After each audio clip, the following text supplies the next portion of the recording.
Assim você descansa logo. A voz do meu filho, Ricardo, soou como um sussurro gelado no meu ouvido, enquanto ele colocava a mão no meu ombro com uma ternura que não existia mais. Eu segurava o comprimido novo, de uma cor e formato que eu nunca tinha visto. O médico mudou a marca, mãe. Disse que este é melhor. Ele mentiu, com um sorriso que não chegava aos olhos. Senti um gosto estranho, de farinha, de giz, e não o amargor metálico de sempre. Naquele instante, a frase dele ecoou dentro de mim. Descansar logo. Não era um desejo de bem-estar, era uma sentença. Meu nome é Isabel. E aquele foi o dia em que descobri que o filho para quem dediquei minha vida inteira estava tentando me apagar aos poucos, em silêncio, dentro da minha própria casa. Uma dor que rasga a alma de qualquer mãe. O que você faria no meu lugar? Me escute até o final e me diga. O que você teria feito no meu lugar? Também me deixe saber de que cidade você está me ouvindo. Preciso saber que não estou sozinha nisso. Se você quiser ouvir mais histórias como esta, se inscreva no canal. Naquela noite, o sono não veio. A casa, que eu e meu falecido Antônio construímos com as próprias mãos, tijolo por tijolo, parecia ter se tornado um túmulo esperando por mim. Cada rangido da madeira do assoalho me fazia pular na cama, o coração disparado. Eu via sombras nos cantos, vultos que se desfaziam quando eu acendia a luz do abajur. Era o remédio falso fazendo efeito na minha cabeça ou era o medo tomando conta de mim? A dúvida era uma tortura. Eu me sentia fraca, tonta, e a voz de Ricardo voltava, macia e cruel. Descansar logo. Comecei a questionar minha própria sanidade. Será que eu estava enlouquecendo? Será que a velhice tinha finalmente chegado para me levar e meu filho era apenas um espectador inocente? Lembrei de Antônio. Ah, meu Antônio. Um homem simples, um pedreiro de mãos calejadas, mas com um coração do tamanho do mundo. Ele sempre dizia que nossa casa não era feita só de cimento e areia, mas de suor, amor e promessas. Ele olhava para Ricardo, ainda um menino correndo pelo quintal, e dizia: esse menino Isabel vai voar mais alto que nós dois juntos. A gente só precisa dar as asas para ele. E nós demos. Demos tudo o que tínhamos e o que não tínhamos. Cada ponto que eu dava na minha velha máquina de costura, noite adentro, era um tijolo no futuro dele. Cada sacrifício era um degrau para que ele subisse na vida. Mal sabíamos nós que ele usaria essa altura para nos olhar de cima, com desprezo. O maior sacrifício doeu mais que qualquer agulha na pele. Tínhamos um pequeno terreno, herança dos meus pais, um pedaço de chão que guardava as memórias da minha infância. Ricardo queria fazer faculdade de administração na capital. Dizia que era a única chance de ser alguém. Antônio e eu não pensamos duas vezes. Vendemos a terra, nosso único bem além da casa, e entregamos o dinheiro a ele. Lembro do brilho nos olhos dele, da promessa de que nunca se esqueceria de nós.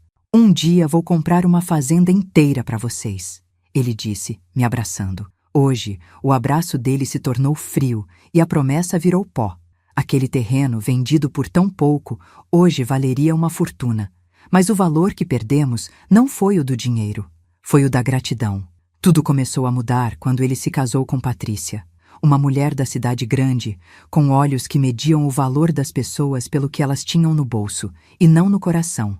Para ela, eu era a sogra caipira, a velhinha que morava numa casa caindo aos pedaços. As visitas foram se tornando raras, os telefonemas, curtos e apressados. Mãe, estou ocupado. Mãe, a Patrícia não está se sentindo bem. Mãe, os meninos têm muita lição de casa. Desculpas, sempre desculpas. No meu aniversário, mandavam uma mensagem de texto. No Natal, diziam que o apartamento deles era pequeno demais. Eu me tornei um fardo, uma obrigação mensal que ele cumpria com um depósito magro na minha conta, como se isso pudesse comprar o meu silêncio. O pior era a forma como eles me afastaram dos meus próprios netos. Eu ouvia, sem querer, Patrícia dizendo ao telefone para uma amiga: a coitada está senil, não dá para deixar as crianças com ela. Eles diziam aos meninos que a vovó estava muito doente, muito cansada, que era melhor não incomodar. E as crianças, claro, acreditavam. Deixaram de me ligar, de mandar desenhos da escola. Eu me tornei um fantasma na vida deles, uma fotografia antiga na estante que ninguém mais olhava. A solidão se instalou em cada cômodo desta casa, e o silêncio era tão pesado que chegava a doer nos ouvidos. Eu comecei a falar sozinha, a conversar com o retrato de Antônio na parede, perguntando onde foi que nós erramos. Naquela noite da troca dos remédios, a paranoia era minha única companhia. O vento que assobiava na fresta da janela parecia sussurrar meu nome. O galho da mangueira, arranhando o telhado, soava como unhas em uma porta.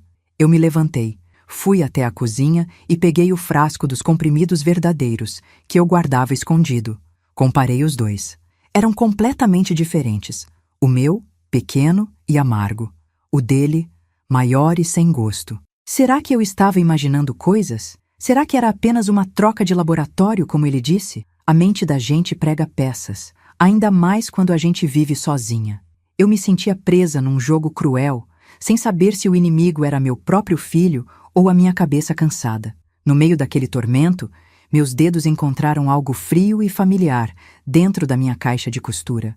O dedal de prata que Antônio me deu no nosso primeiro aniversário de casamento. Para proteger seus dedos, meu amor, porque cada ponto que você costura é um pedaço do nosso futuro, ele disse. Apertei aquele objeto com força. Era a única coisa que ainda parecia real. Uma âncora no meio da tempestade de dúvidas que me afogava. Ele me conectava a um tempo em que o amor era simples, a confiança era inabalável e a família era um porto seguro.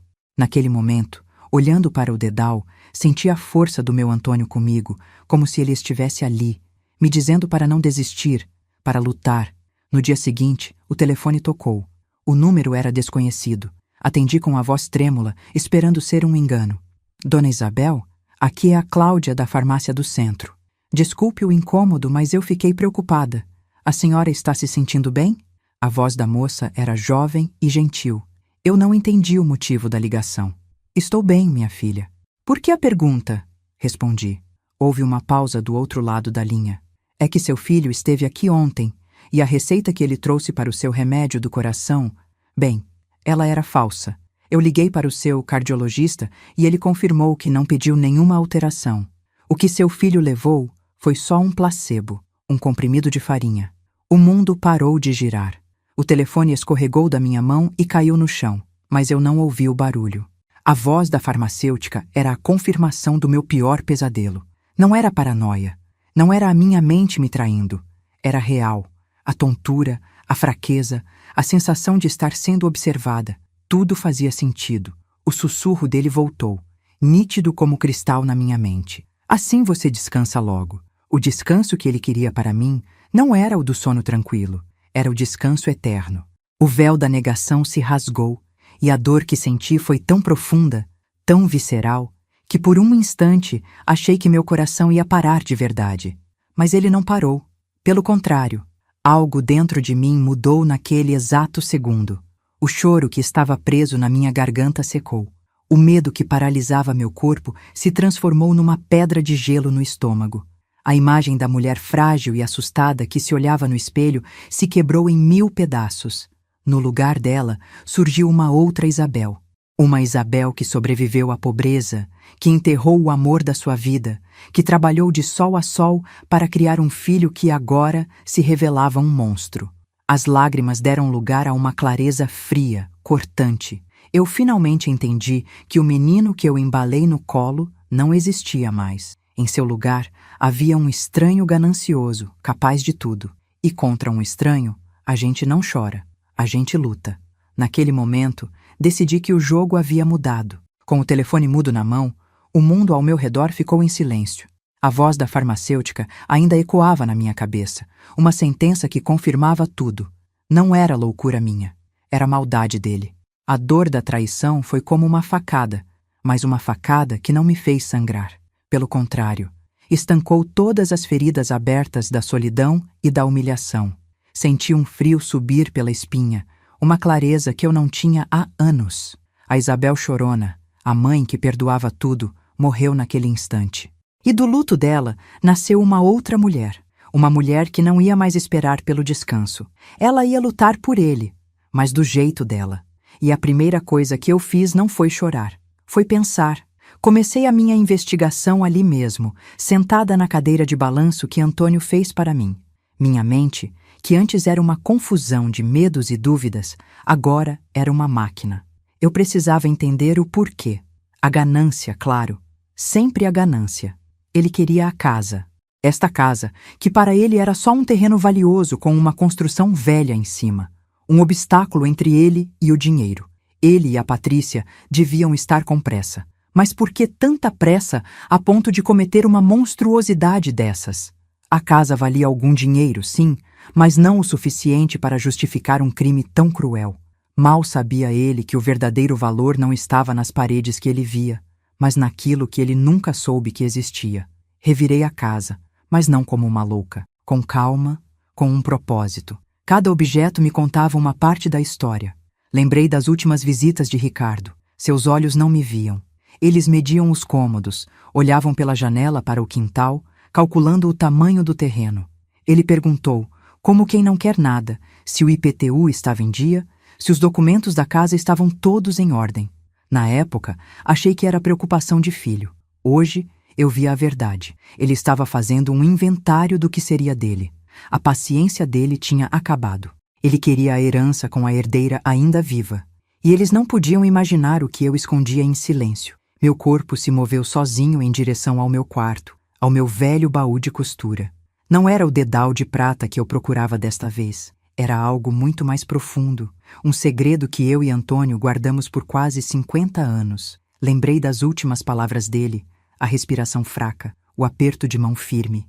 Isabel, o nosso tesouro está guardado. Use só quando precisar de verdade. Quando precisar mostrar a força que você tem. Eu nunca tinha precisado. Até hoje. Aquele baú não guardava apenas linhas e agulhas. Guardava a chave da minha liberdade e da ruína do meu filho. O dia de abrir o segredo finalmente havia chegado. Com as mãos firmes, abri o compartimento secreto no fundo do baú. Um fundo falso que o próprio Antônio construiu. O cheiro de madeira antiga e de papel guardado encheu o ar. Lá dentro, envolto num pano de linho, estava um envelope de couro grosso. Dentro dele, não havia dinheiro nem joias. Havia documentos, escrituras de terras, muitas delas, terras que Antônio comprou com cada centavo que economizamos, décadas atrás, numa área que na época era só mato e brejo, nos limites da cidade. Ninguém dá nada por isso aqui, Bel. Mas um dia, a cidade vai chegar até aqui, e esse mato vai virar ouro. Ele me dizia, com aquele brilho sonhador nos olhos. Eu nunca tinha parado para entender a dimensão do que ele tinha feito. Abri os mapas amarelados sobre a mesa da cozinha. Eram hectares e mais hectares. A área que hoje era o novo distrito industrial. O lugar para onde a cidade estava crescendo a galope. Onde condomínios de luxo estavam sendo construídos. O valor daquilo era uma fortuna que eu mal conseguia calcular. Uma fortuna que Ricardo desconhecia completamente. Ele estava tentando me matar por uma casa, por migalhas, enquanto um banquete inteiro estava escondido debaixo do seu nariz. A ironia era tão amarga que por um instante eu quase sorri. Ele não podia imaginar o tamanho da sua própria estupidez. Junto com as escrituras, havia uma carta de Antônio, com sua caligrafia firme. Eu a li com o coração apertado, mas com a mente clara. Não era uma carta de amor, era um testamento de valores. Ele me dava o poder total sobre tudo aquilo. Este é o futuro do nosso filho, Isabel, ele escreveu. Mas só se ele se provar um homem digno do nosso sacrifício. Se a ganância falar mais alto que a gratidão, então este futuro não é dele, é seu. Use-o para ter a paz que você merece e para fazer o bem que ele não foi capaz de fazer. As palavras dele eram um abraço e uma permissão. A permissão para fazer o que era preciso. Ainda assim, faltava uma peça. Por que a urgência? Por que agora? A ganância era o motor, mas o desespero era o combustível. Tinha que haver algo mais. Foi então que me lembrei. Na sua última visita, na pressa de sair depois de me entregar os remédios falsos, Ricardo esqueceu o paletó pendurado na cadeira. Eu o guardei no armário, pensando em devolver depois. Agora fui até ele como se fosse a cena de um crime. Enfiei a mão nos bolsos, sem saber o que procurava. E então, meus dedos tocaram um papel amassado, dobrado várias vezes. Uma notificação extrajudicial de um banco. Abri o papel com cuidado. Era um aviso de cobrança. Uma dívida de um empréstimo altíssimo. O valor me deixou sem ar. O nome dele e o de Patrícia estavam lá. Eles estavam afundados em dívidas, prestes a perder tudo. A assinatura dela, elegante e arrogante, parecia um grito de desespero no papel.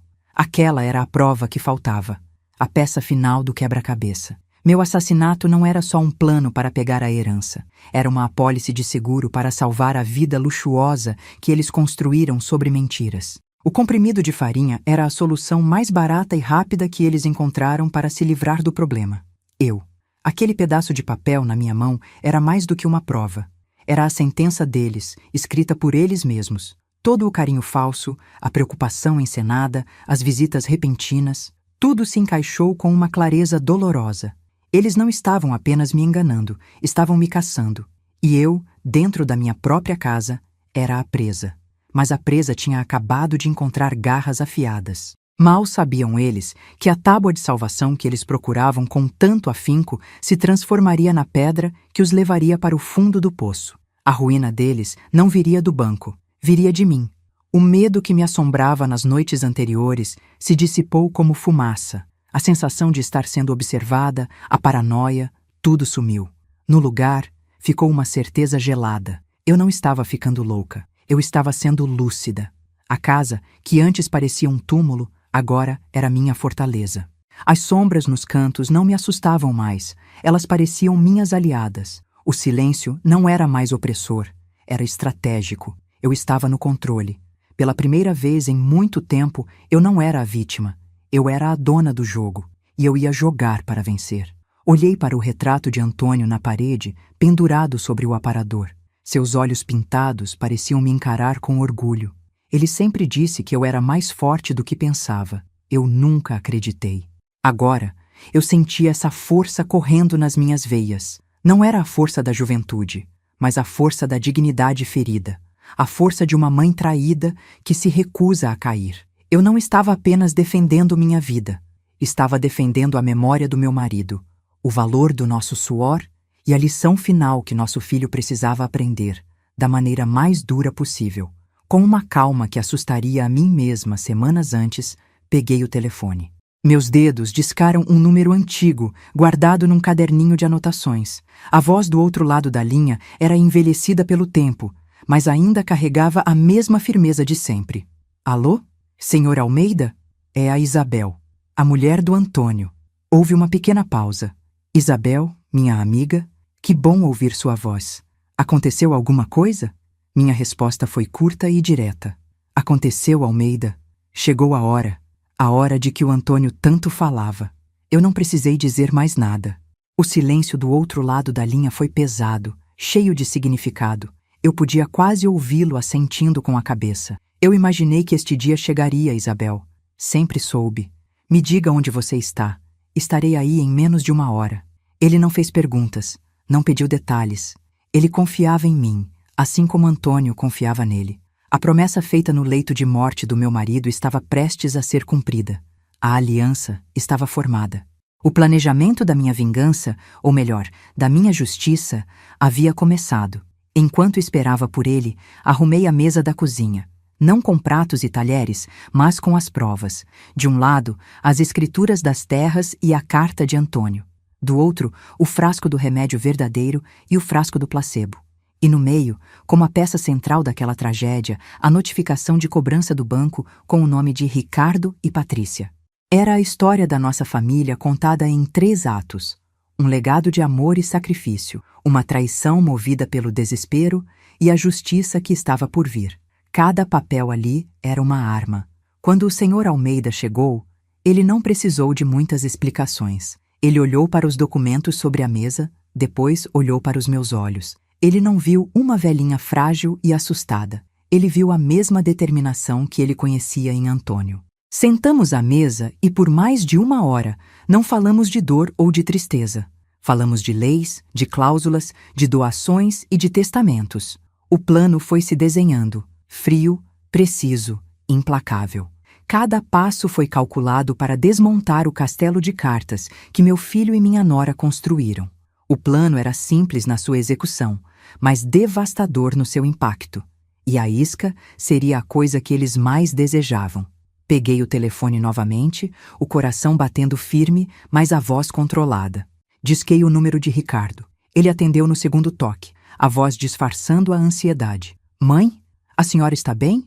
Com a voz mais doce e cansada que consegui fingir, eu disse: Meu filho, estou pensando numa coisa. Acho que está na hora de vender esta casa e ir para um asilo. Queria fazer um almoço especial no domingo, para a gente conversar sobre isso. A pausa do outro lado foi curta, mas eu pude sentir a explosão de alegria silenciosa dele e de Patrícia, que com certeza estava ao seu lado. Claro, mãe, que ótima ideia. Vamos sim. A gente leva uma sobremesa bem gostosa para a senhora. A falsidade na voz dele era tão grossa que chegava a dar náuseas. Eles viriam. Ah, se viriam. Viriam correndo, sonhando com o dinheiro da venda da casa, com o fim das dívidas. Mal podiam esperar pelo almoço de domingo. Eles não podiam imaginar que estavam a caminho do seu próprio julgamento e que a juíza seria a mãe que eles tentaram apagar do mapa. O domingo chegou com um sol pálido, que mal conseguia aquecer os cômodos da casa. O cheiro de assado no forno se misturava com uma tensão que só eu sentia. Arrumei a mesa com a toalha de linho bordada, a mesma que usei em tantos batizados e aniversários. Cada garfo polido, cada prato no seu lugar, era parte de um cenário cuidadosamente montado. Eu não sentia nervosismo, apenas uma frieza estranha, uma calma que vinha de um lugar profundo dentro de mim. O coração, que antes falhava, batia firme e compassado, como um relógio marcando a hora de um acerto de contas. Eu estava pronta. A ovelha estava esperando os lobos para o último banquete. O som do carro deles parando no portão não me assustou. Ouvi a porta bater, as risadas forçadas de Patrícia, a voz de Ricardo tentando soar animada. Eles entraram como se a casa já fosse deles. Patrícia me entregou um vaso de flores de plástico com um sorriso que não alcançava seus olhos calculistas. Para alegrar a casa, sogrinha. Ricardo me deu um abraço oco, um gesto vazio de qualquer sentimento verdadeiro.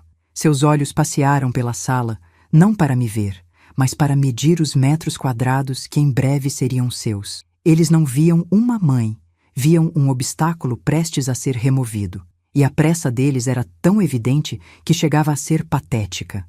Sentamo-nos à mesa e eles começaram a falar sobre o futuro. Mãe, já pensou num asilo bom? Perto da gente, claro, para podermos visitar sempre, disse Ricardo, servindo-se de uma porção generosa de carne. Patrícia completou, com sua voz adocicada e venenosa. Sim, Isabel, um lugar com enfermeiras, atividades. A senhora não vai se sentir sozinha. Eles falavam da minha vida como se eu já não estivesse ali, como se estivessem discutindo a partilha de bens de um fantasma. Eu apenas ouvia, balançando a cabeça de leve, deixando que eles se afogassem em sua própria ganância. Eles estavam tão certos da vitória que nem perceberam a armadilha se fechando. Foi então que a campainha tocou. Ricardo franziu a testa. A senhora está esperando mais alguém, mãe? Antes que eu pudesse responder, eu disse: Abra a porta, meu filho. É para você. Ele se levantou, desconfiado, e abriu a porta. Na soleira estavam 2 homens. Um era o senhor Almeida, o velho tabelião, com sua pasta de couro debaixo do braço e um olhar grave. O outro, um homem mais jovem, de terno, com um ar de executivo da cidade grande. A expressão de Ricardo mudou de confusão para alarme. Patrícia se enrijeceu na cadeira. O almoço em família tinha acabado de se transformar em outra coisa. Boa tarde. Podemos entrar? Disse o senhor Almeida, com uma formalidade que cortou o ar. Eles entraram e eu os convidei a se sentar. Ricardo gaguejou. Mãe, o que está acontecendo? Quem são essas pessoas? Eu olhei para ele e, pela primeira vez naquele dia, deixei que a frieza dos meus olhos transparecesse. Este é o senhor Almeida, que você conhece. E este é o Dr. Fernando, representante de uma construtora. Eles vieram tratar de negócios, negócios da família. A palavra família saiu da minha boca com um gosto amargo de ironia. A ganância nos olhos de Ricardo e Patrícia se acendeu novamente, agora misturada com uma ponta de ansiedade. Senhor Almeida não perdeu tempo. Abriu sua pasta sobre a mesa de jantar, afastando os pratos. Ele não tirou de lá a escritura da casa. Em vez disso, desenrolou mapas grandes e amarelados, cheios de marcações. Eram as escrituras das terras de Antônio. Ricardo, começou o tabelião com a voz firme. Não estamos aqui para falar desta casa. Estamos aqui para falar do verdadeiro legado que seu pai deixou. O queixo de Ricardo caiu. Ele olhou para os papéis, para os mapas, e a compreensão começou a surgir em seu rosto. Não era sobre migalhas que estávamos falando. Era sobre uma fortuna que ele nunca soube que existia. Patrícia, que até então se mantinha em um silêncio hostil, levantou-se e se aproximou da mesa, os olhos fixos nos documentos. A máscara de boa moça caiu completamente, revelando a face da cobiça pura. Ela podia quase sentir o cheiro do dinheiro. O Dr. Fernando, o homem da construtora, então falou pela primeira vez com uma voz clara e profissional.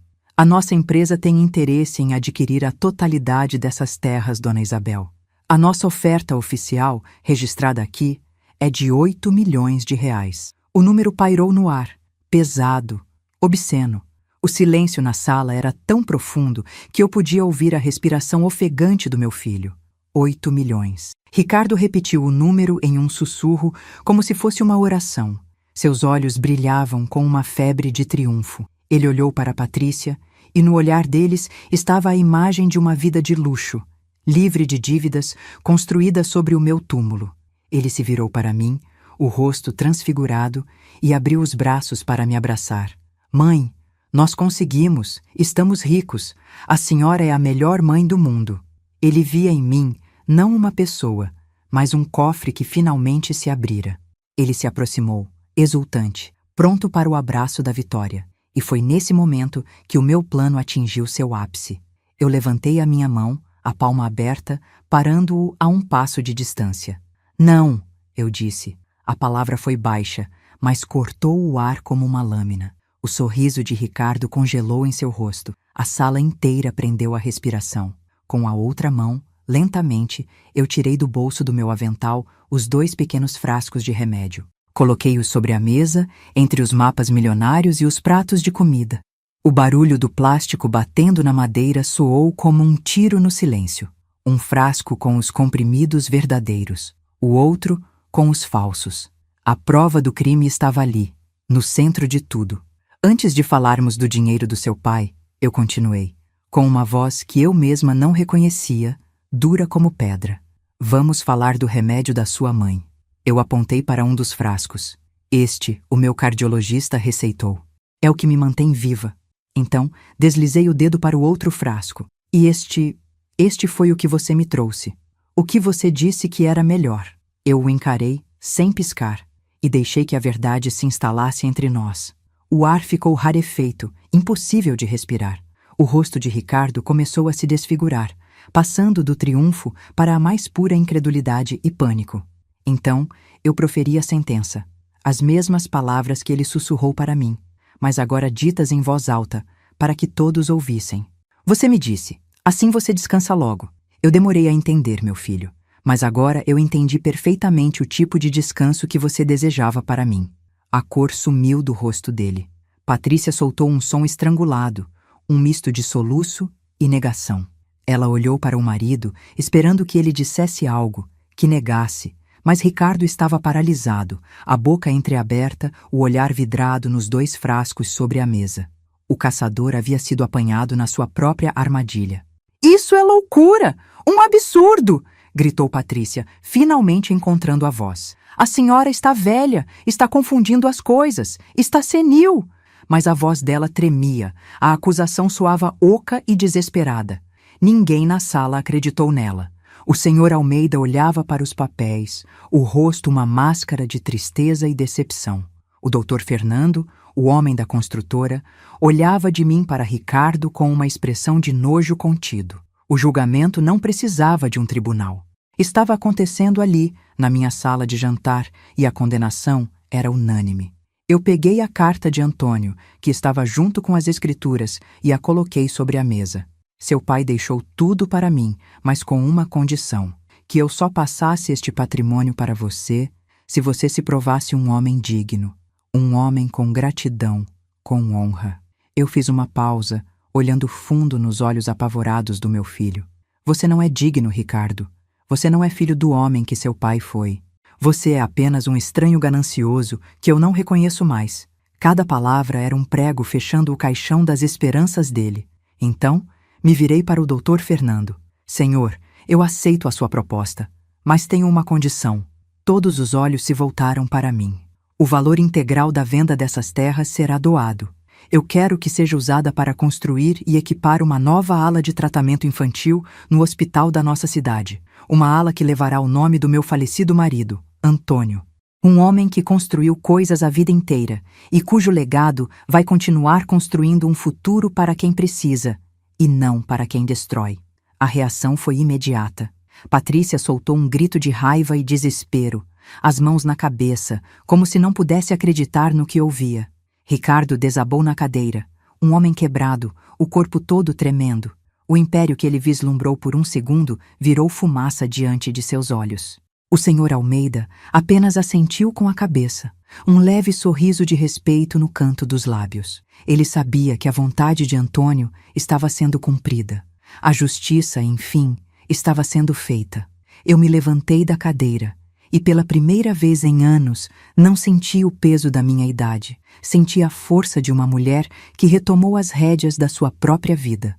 Olhei para os dois, encolhidos na sua miséria e na sua maldade, e não senti pena, não senti ódio, não senti nada. Eram apenas dois estranhos na minha casa. O almoço acabou.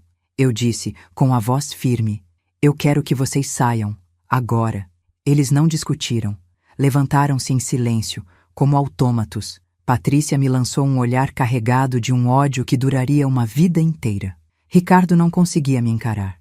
Ele saiu de cabeça baixa, o homem que queria ser rei, e acabou como um indigente moral. Eu os vi atravessar a minha porta pela última vez. Enquanto o carro deles cantava pneus no asfalto, eu permaneci de pé na minha sala, em silêncio. A casa não era mais uma prisão.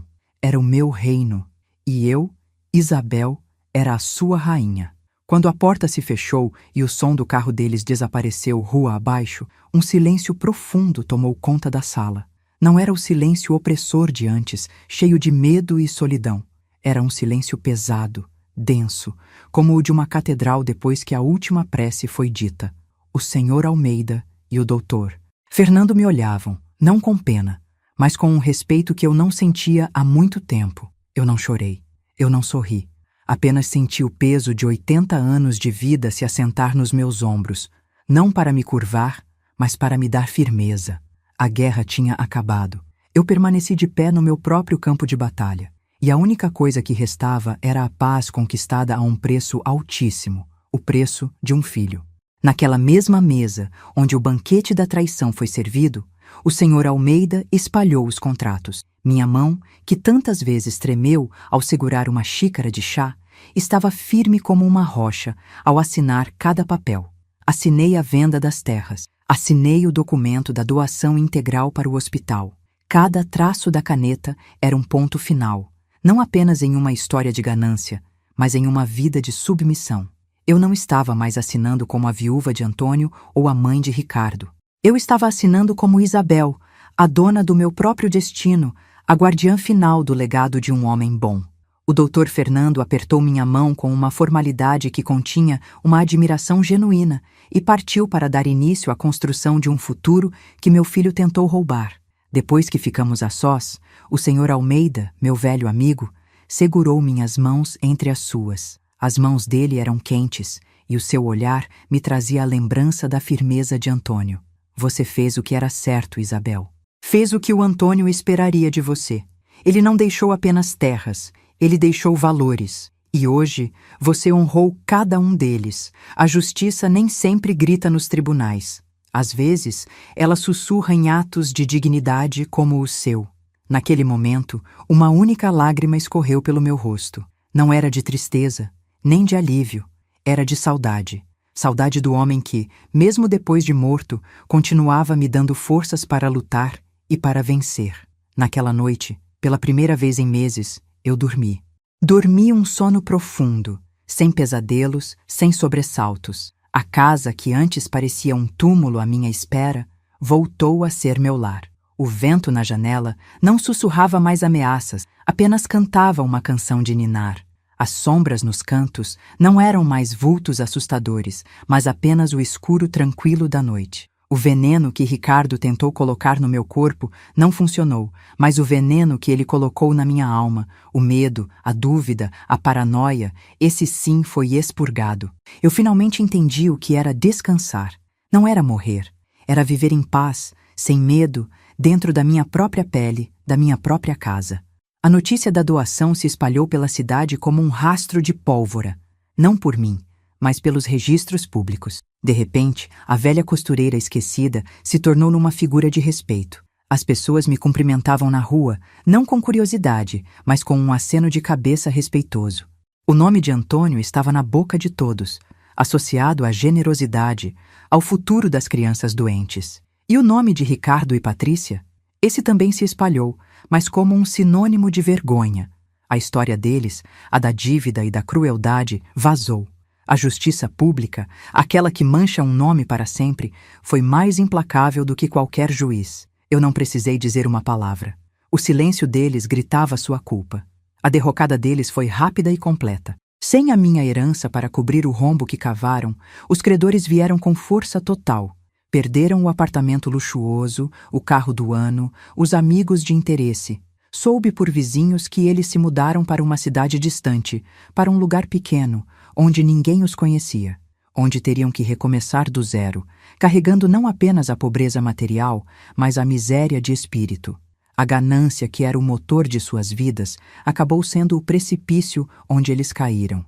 E eu não senti satisfação em saber disso. Senti apenas o vazio de uma história que poderia ter sido tão diferente, mas que eles mesmos escolheram destruir. Com a poeira assentada, tomei outra decisão. Decidi vender a casa. Aquelas paredes guardavam o amor da minha vida, mas também a memória da pior traição. Eu precisava de um lugar novo, um lugar sem fantasmas, fossem eles bons ou maus. Não fui para um asilo como eles planejaram. Usei a pequena parte do dinheiro que reservei para mim e comprei um apartamento pequeno, claro, com uma varanda cheia de sol onde eu poderia cuidar das minhas flores. Um lugar que não era uma herança, não era uma obrigação, era uma escolha. Era meu. A liberdade, descobri, tem o cheiro de tinta fresca e de recomeço. E com essa liberdade, fiz algo que eu e Antônio nunca pudemos fazer. Comprei uma passagem de ônibus e fui ver o mar. Sentei na areia, deixei a água salgada tocar meus pés e chorei.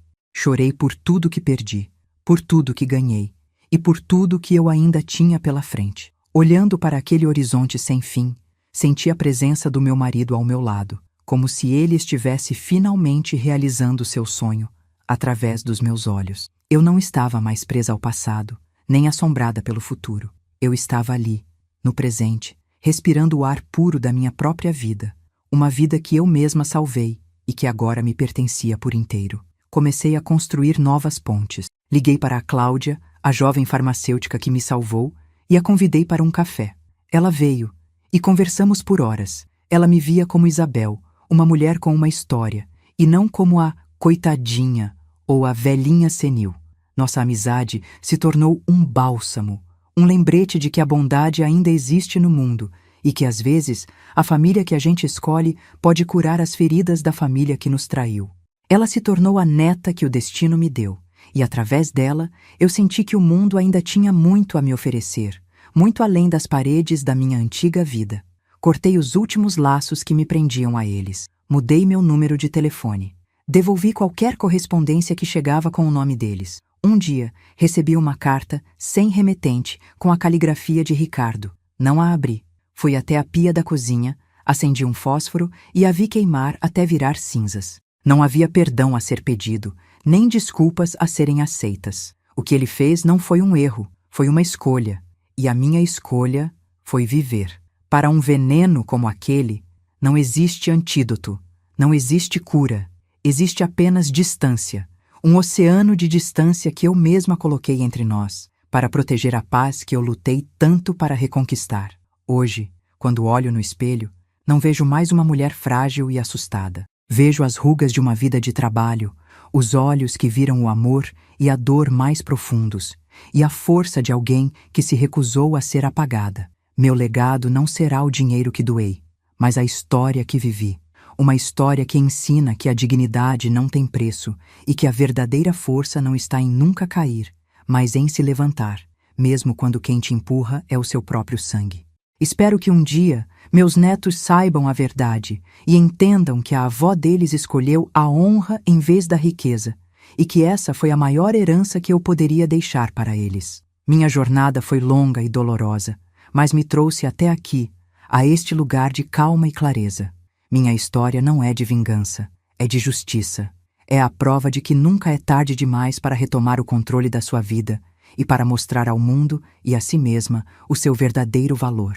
A justiça que eu encontrei não veio de um juiz, veio de dentro de mim, da coragem de dizer basta e de transformar a maior dor da minha vida na minha maior vitória. E essa paz, essa dignidade, ninguém nunca mais poderá me tirar. Se essa virada te trouxe alívio, escreve justiça nos comentários e compartilha.